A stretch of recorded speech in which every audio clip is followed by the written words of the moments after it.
नमस्कार, स्वागत है आप सभी का दिल्ली के दंगल में। मैं हूं आपके साथ सुनील चौहान।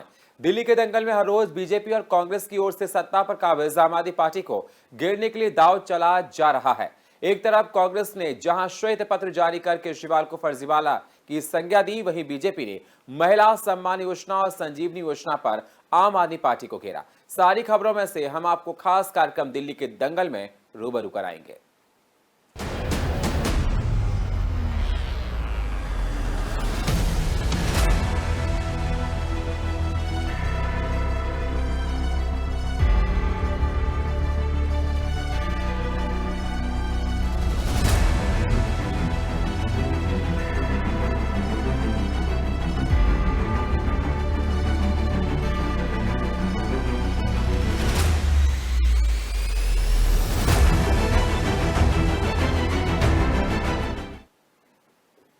दिल्ली विधानसभा चुनाव को लेकर आम आदमी पार्टी के राष्ट्रीय संयोजक अरविंद केजरीवाल चुनावी दौरे पर रहे। सियासी समीकरणों को साधने के फेर में आपके राष्ट्रीय संयोजक अरविंद केजरीवाल ने कहा, जब लाखों लोगों ने महिला सम्मान योजना के पंजीकरण कराया तो भाजपा की नींद उड़ गई और भाजपा बुरी तरह से बौखला गई। तब उन्होंने ठान लिया कि इन योजनाओं को किसी तरह से बंद किया जाए। इन्होंने अपने गुंडे भेजे और कई जगहों पर हमारे कैंप उखाड़ने की कोशिश की। आज इन्होंने एक फर्जी जांच के आदेश दिए। ये जांच के नाम पर उस योजना को बंद करना चाहते हैं जो अभी शुरू भी नहीं हुई। भाजपा ने अपने इस कदम से अपनी नीयत साफ कर दी है। हर महिला को 2100 रुपए दिए जाएंगे। कैबिनेट ने प्रस्ताव पारित कर दिया था कि हजार रुपए हर महिला को दिए जाएं, लेकिन मैंने कहा था कि चुनाव जीतने के बाद इसको बढ़ा के हम 2100 रुपए हर महिला को देने शुरू करेंगे। बुजुर्गों के लिए हमने ऐलान किया था कि 60 साल से ऊपर के हमारे जितने बुजुर्ग हैं, उन सभी बुजुर्गों को उनके इलाज का सारा खर्च दिल्ली सरकार उठाएगी, चाहे वो प्राइवेट में हो चाहे सरकारी में हो। ये दोनों योजनाएं इतनी हितकारी थी, जनता के पक्ष में थी, लोगों के पक्ष में थी कि इन योजनाओं में हमने जैसे ही रजिस्ट्रेशन, आम आदमी पार्टी ने जैसे ही रजिस्ट्रेशन करना चालू किया, इतनी लंबी लंबी लाइनें लगने लग गई। लोगों में इतना उत्साह था, लोग बहुत खुश थे और लाखों लोगों ने, चंद दिनों के अंदर लाखों लोगों ने इसका रजिस्ट्रेशन किया। जाहिर तौर पे बीजेपी की नींद उड़ गई, बीजेपी बुरी तरह से बौखला गई और बीजेपी के कई नेताओं ने मुझे फोन करके बोला कि जी चुनाव तो खत्म हो गया। बोला लगता नहीं इस बार 3-4 सीट भी आएंगी और बोला कि जीतनी तो दूर की बात है, कई सीटों पे बीजेपी की हो सकता है जमानत जब्त हो जाए। तब इन्होंने ये ठान लिया कि इन योजनाओं को किसी भी तरह से बंद करना है। इन्होंने अपने गुंडे भेजे, कई जगह जहां पे कैंप लगे थे वहां पे गुंडों ने हमारे कैंप उखाड़ने की कोशिश की। इन्होंने पुलिस भेजी, पुलिस भेज के इन्होंने उखाड़ने की कोशिश की और आज इन्होंने एक फर्जी जांच के आदेश दिए हैं कि जांच होगी। किस चीज की जांच होगी? मेरे को ये नहीं समझ आता, जांच किस चीज की होगी? कोई हम पैसे इकट्ठे कर, हम क्या कर रहे हैं? हम तो लोगों को कह रहे हैं जो लोग इस योजना का लाभ चुनाव के बाद उठाना चाहते हैं वो आके रजिस्टर करो। तो आज ये जांच के नाम पे इस योजना को बंद करना चाहते हैं। अभी तो ये शुरू भी नहीं हुई है। हर महिला को 2100 रुपए दिए जाएंगे। कैबिनेट ने प्रस्ताव पारित कर दिया। आप संयोजक और पूर्व सीएम केजरीवाल के बार पर बीजेपी ने भी पलटवार किया है। बीजेपी प्रवक्ता शहजाद पूनावाला ने क्या कुछ कहा, आइए आपको सुनाते हैं। देखिए, जो 10 साल तक इनकी सरकार रही, प्रदूषण मुक्त दिल्ली बनाएंगे, नहीं बना पाए। यमुना को साफ कर देंगे, 2025 तक डुबकी लगाने की स्थिति होगी, नहीं कर पाए। शानदार हॉस्पिटल बना देंगे, शानदार स्कूल बना देंगे, वो भी नहीं कर पाए। और अब नए वादे कर रहे हैं। अरे 10 साल से आप क्या कर रहे थे? और आपने पंजाब में भी महिलाओं को इसी प्रकार की राशि देने का वादा किया था, कितनी महिलाओं को दिया गया? तो मुझे लगता है कि ये केवल और केवल चुनाव से पहले एक प्रकार से भ्रमित करने के लिए जनता को किए गए चुनावी वादे हैं। परंतु अगर उनकी मंशा होती तो आयुष्मान भारत योजना तो देश में लागू है, उसको ही लागू कर देते। दिल्ली के उपराज्यपाल विनय सक्सेना ने आप सरकार की महिला सम्मान योजना पर रोक लगाई है और दिल्ली पुलिस को जांच के आदेश दिए हैं। नई दिल्ली से कांग्रेस के प्रत्याशी संदीप दीक्षित ने इस योजना के खिलाफ उपराज्यपाल को शिकायत दी थी कि आप महिलाओं की संवेदनशील जानकारी इकट्ठा कर रही है। दिल्ली सरकार के महिला एवं बाल विकास विभाग ने भी विज्ञापन जारी किया था। ऐसी कोई योजना नहीं है, रजिस्ट्रेशन के नाम पर किसी को भी अपने कागजात ना दें।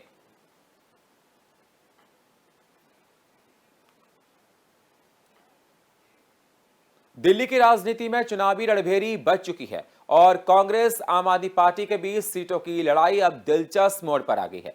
एक तरफ जहां अरविंद केजरीवाल और मनीष सिसोदिया के खिलाफ कांग्रेस ने अपने पत्ते खोल दिए हैं, तो वहीं दूसरी तरफ मुख्यमंत्री आतिशी के खिलाफ प्रत्याशी चुनने को लेकर कांग्रेस पसोपेश में दिख रही है। खास बात है, कांग्रेस के कुछ बड़े चेहरों ने चुनावी मैदान में उतरने से कदम पीछे खींच लिए हैं। तो क्या यह कांग्रेस की रणनीतिक चूक है या चुनावी जीत हार का डर? आइए जानते हैं दिल्ली की इन हाई प्रोफाइल सीटों का सियासी समीकरण और कांग्रेस की नई चाल। ये रिपोर्ट देखिए।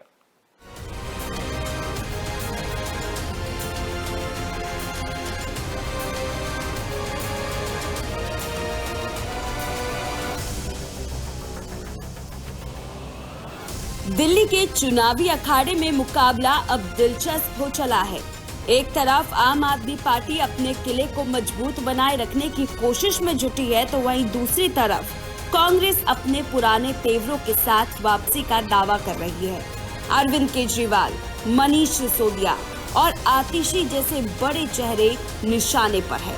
लेकिन सवाल ये है कि क्या कांग्रेस अपने उम्मीदवारों से इन कद्दावर नेताओं को टक्कर दे पाएगी और क्या रणनीतिक बदलावों से आम आदमी पार्टी की सियासी जमीन खिसक सकती है? दिल्ली की जंगपुरा सीट, जहां आम आदमी पार्टी ने मनीष सिसोदिया को चुनावी मैदान में उतारा है, अब सियासी गर्मी बढ़ा रही है। कांग्रेस ने सिसोदिया के खिलाफ फरहाद सूरी को प्रत्याशी बनाया। सूरी दिल्ली के सियासी गलियारों में एक जाना माना चेहरा है। दिल्ली नगर निगम के मेयर रह चुके सूरी का इस क्षेत्र में मुस्लिम और पंजाबी वोटरों पर एक मजबूत पकड़ भी है। सिसोदिया के लिए ये सीट आसान नहीं मानी जा रही, लेकिन कांग्रेस की इस रणनीति ने आम आदमी पार्टी के समीकरणों को चुनौती दे दी है। तो वहीं दूसरी तरफ कालका जी सीट, इस सीट पर कांग्रेस की स्थिति अभी भी असमंजस में है। मुख्यमंत्री आतिशी के खिलाफ कांग्रेस ने अभी तक कोई प्रत्याशी घोषित नहीं किए। दिन भर चर्चा थी कि कांग्रेस की तेज तर्रार नेता अलका लांबा को मैदान में उतारा जाएगा, लेकिन देर शाम कांग्रेस की सूची जारी होने पर इस नाम की पुष्टि नहीं हुई। सूत्रों की माने तो अलका लांबा कालका जी सीट पर मुकाबला करने से बच रही हैं। कालका जी सीट पर पंजाबी बहुल वोटर है, लेकिन अलका लांबा को अपनी जीत के समीकरण कमजोर लग रहे हैं। ओखला विधानसभा सीट भी इस बार हॉट सीट बन गई है। यहां आम आदमी पार्टी के अमानतुल्लाह खान तीसरी बार चुनावी मैदान में हैं। ओखला मुस्लिम बहुल क्षेत्र है और कांग्रेस का यहां एक मजबूत मुस्लिम चेहरा भी तलाशी में है। कांग्रेस केंद्रीय चुनाव समिति की बैठक में इस सीट को लेकर गहन चर्चा हुई।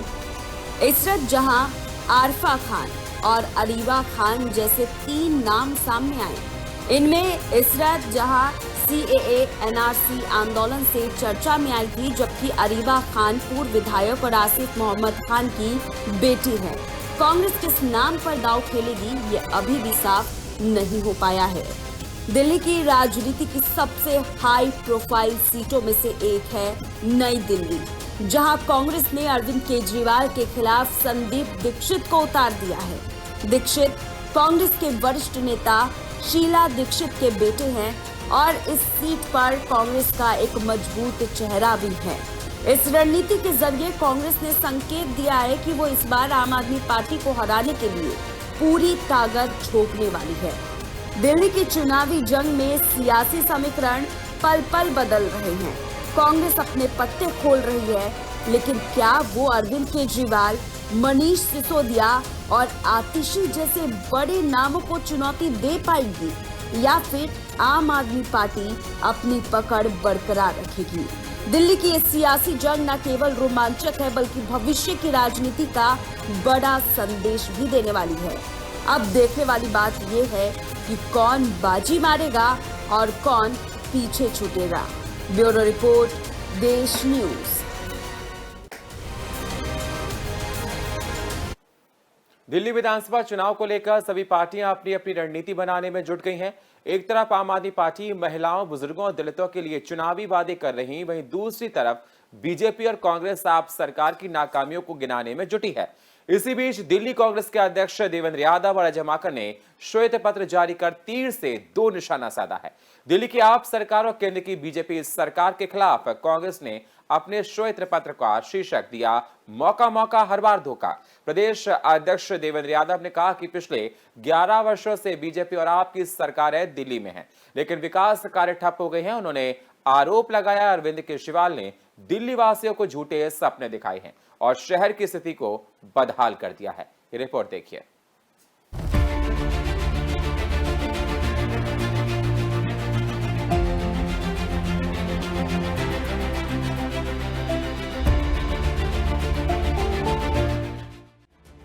दिल्ली विधानसभा चुनाव को लेकर सभी पार्टियां अपनी अपनी रणनीति बनाने में जुट गई हैं।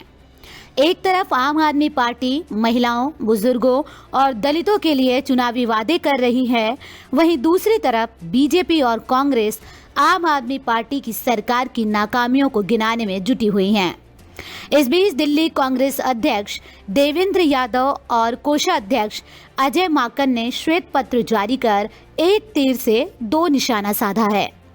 दिल्ली की आम आदमी पार्टी की सरकार और केंद्र की बीजेपी सरकार के खिलाफ कांग्रेस ने अपने इस श्वेत पत्र का शीर्षक दिया, मौका मौका हर बार धोखा। कांग्रेस प्रदेश अध्यक्ष देवेंद्र यादव ने कहा कि पिछले 11 सालों से बीजेपी और आपकी सरकारें दिल्ली में हैं, लेकिन विकास कार्य ठप हो गए हैं। उन्होंने आरोप लगाया कि अरविंद केजरीवाल ने दिल्ली वासियों को झूठे सपने दिखाए और शहर की स्थिति को बदहाल कर दिया। कि दिल्ली में आम आदमी पार्टी की सरकार पिछले 11 सालों से है और इसी प्रकार से 2013 से दिल्ली में जो केंद्र सरकार है वो भारतीय जनता पार्टी की है। दिल्ली की जनता को बहुत उम्मीदें थी और बहुत उम्मीद के साथ इन दोनों सरकार को जहां चुनने का काम दिल्ली की जनता ने किया था। आज 11 साल के बीतने के बाद अगर दिल्ली की जनता कुछ महसूस करती है तो सिर्फ और सिर्फ उनको वादों के अलावा अगर कुछ मिला है तो वो धोखा मिला है। और जैसा आप जानते हैं कि दिल्ली जिसमें 15 साल हमारी कांग्रेस की सरकार रही, आदरणीय शीला दीक्षित जी की सरकार रही, उस समय दिल्ली ने नए आयाम गढ़े, चाहे वो डेवलपमेंट की बात हो, चाहे सोशल सेक्टर की बात हो, चाहे प्रदूषण की बात हो, महिलाओं के सम्मान की बात हो, बुजुर्गों को पेंशन की बात हो, गरीबों को राशन कार्ड और सिलेंडर्स देने की बात हो, या दिल्ली में हर रोज बनते मेट्रो का जाल, बढ़ता हुआ मेट्रो का जाल हो, सीएनजी की बसेस का बेड़ा हो, या हर रोज बनते नए फ्लाईओवर्स हों। कांग्रेस के राष्ट्रीय कोषाध्यक्ष अजय माकन ने कहा, कोरोना संकट के दौरान दिल्ली में ऑक्सीजन और आईसीयू बेड की कमी थी। माकन ने यह भी कहा कि केंद्र और दिल्ली सरकार के बीच लड़ाई की वजह से बुजुर्गों को 6 महीने तक पेंशन नहीं मिले, जिससे 1780 करोड़ रुपए का फंड बेकार चला गया। दिल्ली में स्कूलों में शिक्षकों की कमी है और ईडब्ल्यूएस की 56,000 सीटें खाली हैं। अस्पतालों के निर्माण कार्य के लिए 10,250 करोड़ रुपए की जरूरत है, लेकिन केवल 350 करोड़ रुपए ही आवंटित किए गए हैं। दिल्ली के अंदर केजरीवाल को अगर सही मायने में एक शब्द से उसको डिस्क्राइब करना हो तो उसको जिस शब्द से डिस्क्राइब किया जा सकता है वो है फर्जीवाल। क्योंकि अगर कोई फर्जीवाड़े का राजा है पूरे देश के अंदर तो वो फर्जीवाल केजरीवाल है। कांग्रेस ने कहा कि आम आदमी का रूप केवल वोट लेने के लिए है। यमुना की सफाई के वादे किए गए, लेकिन स्थिति और भी खराब हो गई है। दिल्ली को लंदन बनाने का सपना अब प्रदूषण में नंबर 1 बना दिया गया है। दिल्ली के पूर्व मुख्यमंत्री केजरीवाल पर अजय माकन ने गंभीर आरोप लगाए। उन्होंने कहा कि केजरीवाल की कोई स्पष्ट विचारधारा नहीं है, वो राष्ट्र विरोधी हैं। उन्होंने ये भी कहा कि हमसे केजरीवाल को समर्थन देकर गलती हो गई, अगर नहीं देते तो दिल्ली की स्थिति कुछ और होती। उन्होंने कहा कि अंबेडकर की प्रतिज्ञा को दोहराने वाले मंत्री राजेंद्र पाल गौतम को भी केजरीवाल ने हटा दिया। एक तीर से दो निशाने साधना कोई कांग्रेस से सीखे। जो यहाँ कांग्रेस ने एक श्वेत पत्र जारी किया है और इसके जरिए आम आदमी पार्टी की सरकार के साथ साथ केंद्र की बीजेपी पर भी हमलावर हुई। देखना यह है कि कांग्रेस के इस चुनावी दांव पर जनता किस तरह से अपना रिएक्शन देती है। चुनावी दावों वादों के बीच कांग्रेस का ये श्वेत पत्र दिल्ली चुनाव में कितना असरदार होगा और दिल्ली की स्थिति कब सुधरेगी, ये एक बड़ा सवाल है।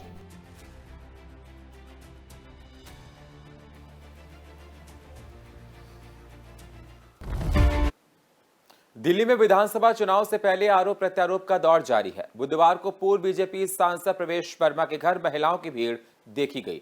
महिलाओं ने दावा किया उन्हें वोट के बदले 1100 रुपए बांटे गए। इसे लेकर आम आदमी पार्टी ने बीजेपी पर हमला बोला।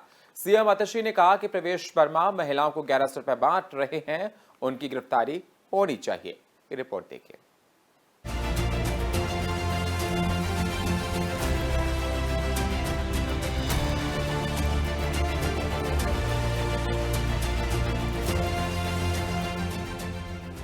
दिल्ली में विधानसभा चुनाव से पहले आरोप प्रत्यारोप का दौर जारी है। बुधवार को पूर्व बीजेपी सांसद प्रवेश वर्मा के घर महिलाओं की भीड़ देखी गई। महिलाओं ने दावा किया कि उन्हें वोट के बदले 1100 रुपए बांटे गए। इसे लेकर आम आदमी पार्टी ने बीजेपी पर हमला बोला। सीएम आतिशी ने कहा कि प्रवेश वर्मा महिलाओं को 1100 रुपए बांट रहे हैं, उनकी गिरफ्तारी होनी चाहिए। दिल्ली के मुख्यमंत्री आतिशी ने कहा कि नई दिल्ली विधानसभा क्षेत्र जहां से अरविंद केजरीवाल चुनाव लड़ते हैं, वहां लोगों के वोटर कार्ड चेक करके बीजेपी लोगों को पैसे बांट रही है। प्रवेश वर्मा अपने सरकारी आवास पर पैसे बांटते पकड़े गए, जो उन्हें सांसद होने के नाते मिले थे। नई दिल्ली विधानसभा क्षेत्र के अलग अलग इलाकों की झुग्गियों से महिलाओं को वहां बुलाकर एक लिफाफे में 1100 रुपए दिए गए। बीजेपी हारी हुई चुनाव जीतने की कोशिश कर रही है। हम इसकी आधिकारिक शिकायत पुलिस और चुनाव आयोग से करेंगे। जिस पर्चे में पैसे बांटे जा रहे हैं, उस पर प्रधानमंत्री नरेंद्र मोदी और जेपी नड्डा की तस्वीरें भी हैं। दिल्ली विधानसभा में जहां से अरविंद केजरीवाल जी चुनाव लड़ते हैं, जहां से अरविंद केजरीवाल जी विधायक हैं, वहां पर भारतीय जनता पार्टी पब्लिक को, लोगों को, वोटर्स को उनके वोटर कार्ड देख देख कर पैसे बांट रही है। भारतीय जनता पार्टी के प्रवेश वर्मा जी रंगे हाथों पैसे बांटते हुए पकड़े गए। ये फोटो है प्रवेश वर्मा जी का, जो सरकारी बंगला उनको एमपी के तौर पे मिला था। 20 विंजर प्लेस पर नई दिल्ली विधानसभा की अलग अलग झुग्गियों से, कॉलोनी से महिलाओं को बुलाया गया। प्रवेश वर्मा जी की फोटो के साथ एक फॉर्म भरवाया गया, उनका वोटर आईडी लिया गया और हर महिला को लिफाफे में 1100 रुपए दिए गए। वहीं आतिशी के आरोपों पर बीजेपी नेता प्रवेश वर्मा ने पलटवार किया। उन्होंने कहा कि पिछले कुछ दिनों से आम आदमी पार्टी के नेता मेरे घर के आसपास घूम रहे हैं। मैं उन्हें बताना चाहता हूं कि उनके पिताजी साहिल सिंह वर्मा ने 25 साल पहले राष्ट्रीय स्वाभिमान संस्था बनाई थी। हम जरूरतमंदों की मदद करते हैं। अपने ऊपर लगे आरोपों का खंडन करते हुए उन्होंने कहा कि दिल्ली के जो हालात हैं वो मुझसे देखे नहीं जा रहे। महिलाओं ने बताया कि उनके यहाँ गंदा पानी आ रहा है, हजारों रुपए का बिल आ रहा है, इलाज नहीं मिल रहा। इसके बाद हमने फैसला किया कि अपनी संस्था के जरिए इन महिलाओं को मासिक सहायता देंगे। हमने महिलाओं के फॉर्म भरवा कर उनकी मदद की है। अरविंद केजरीवाल और आतिशी से ये देखा नहीं जा रहा। तो आज मैंने उनकी भी प्रेस कॉन्फ्रेंस देखी और इसके बाद में जो उनके राज्यसभा सांसद है संजय सिंह जी, वो भी मेरे घर के आगे पीछे घूम रहे हैं। तो आम आदमी पार्टी के इतने बड़े बड़े नेताओं को आज यहाँ पर नई दिल्ली विधानसभा की चिंता करते मैं देख रहा हूँ, तो मुझे अच्छा लग रहा है कि सब कुछ ठीक हो रहा है, कि आतिशी जी और केजरीवाल जी हम जो कार्य कर रहे हैं उसकी सराहना कर रहे हैं। मैं पिछले 11 दिन से जो देख रहा हूँ यहाँ की महिलाओं का दुख, वो केजरीवाल जी पिछले 11 साल से नहीं देख पाए। यहाँ की महिलाओं ने उनको 3 बार वोट किया और जब मैं उनसे मिला और मैं उनकी कॉलोनी में गया, बस्ती में गया, तो उन्होंने मुझे बताया कि ना तो हमारी पेंशन है, ना हमारा राशन कार्ड है, ना हमारा कोई मासिक आय का साधन है, और हमारे घर में बिजली के बिल भी हज़ारों के आते हैं, पानी भी गंदा आता है, बच्चों को नौकरी भी नहीं है, दवा की भी कोई ऐसी सुविधा नहीं है। तब मेरे से उनका दुख जो है वो देखा नहीं गया। दिल्ली चुनाव की सुगबुगाहट के बीच आम आदमी पार्टी ने बीजेपी के पूर्व सांसद पर गंभीर आरोप लगाया है। बीजेपी के पूर्व सांसद पर महिलाओं को 1100 रुपए देने का आरोप लगाया गया है। खुद मुख्यमंत्री आतिशी ने यह आरोप लगाया है और चुनाव आयोग से इसकी शिकायत करने की बात की है कि आधिकारिक तौर पर इसकी शिकायत की जाएगी। तो वहीं दूसरी तरफ पूर्व सांसद परवेश वर्मा ने कहा कि उनके पिता ने 25 साल पहले एक संस्था की शुरुआत की थी जो कि महिलाओं की मदद करता है, लेकिन आम आदमी पार्टी की तरफ से ये कहा जा रहा है कि वोट किस तरह से यहाँ पर जो है काटे जा रहे हैं और चुनाव में 1100 रुपए का प्रलोभन दिया जा रहा है। अब देखना ये होगा कि आखिर जनता किस पर अपना बहुमत देती है, अपना भरोसा जताती है। कैमरा पर्सन रविंद्र के साथ पूजा विनायक चौरसिया, देश न्यूज, दिल्ली। चुनाव में वोटरों को लुभाने और चुनावी वादों के बीच आरोप प्रत्यारोप की राजनीति भी जोर शोर से जारी है। देखना यह है कि दिल्ली की जनता इस चुनाव में किसका साथ देती है और किसके दावों को सिर्फ दावा साबित करती है। देश न्यूज के लिए पूजा विनायक चौरसिया की रिपोर्ट। और फिलहाल इस बुलेटिन में इतना ही। बाकी खबरों के लिए आप बने रहिए हमारे साथ, देखते रहिए देश न्यूज। नमस्कार।